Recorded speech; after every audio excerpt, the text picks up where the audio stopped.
Pansano Pentayo, isang kataga sa Ibaloy na ang ibig sabihin ay let's gather, conserve at renew.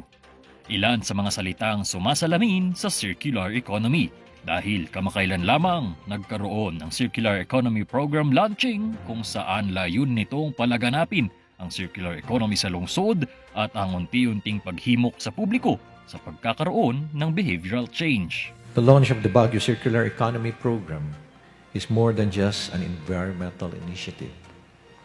It is a major and conscious shift in the way we manage our resources. Ang circular economy ang pagbawas ng nagagawang kalat sa pamamagitan ng masusing paggamit ng mga resources at matalinong pagdisenyo ng mga produkto.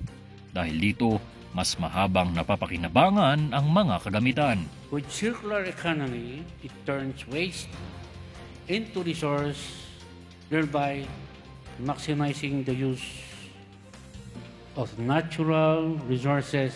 Ayon kay Architect Donna Tabangin ng Baguio City Planning, mahati sa tatlo ang portfolio ng Baguio pagdating sa circular economy. Una na rito ang Bida Barangay kung saan tututok sa mga barangay paano maisasabuhay ang circular economy. Pangalawa ang Circular Tourism Enterprises na kaakibat ng mga business at tourist establishments tungo sa sustainable tourism. At ang panghuli, ang Green Education bilang aktibong partisipasyon ng mga universidad sa pagtuturo ng circular economy. Our communication plan should be developed by all of us. It should be co-planned. Ilang buwan matapos ang paunti-unting pagsulong ng circular economy na siyang sinabayan ng waste-to-resource efforts ng lungsod, ang dating 250 tons na basurang itinatapon araw-araw, ngayon ay aabot na lamang sa 180 tons. Using all different modalities for us to emphasize segregation, recycling, and basically the 10 R's of circular economy.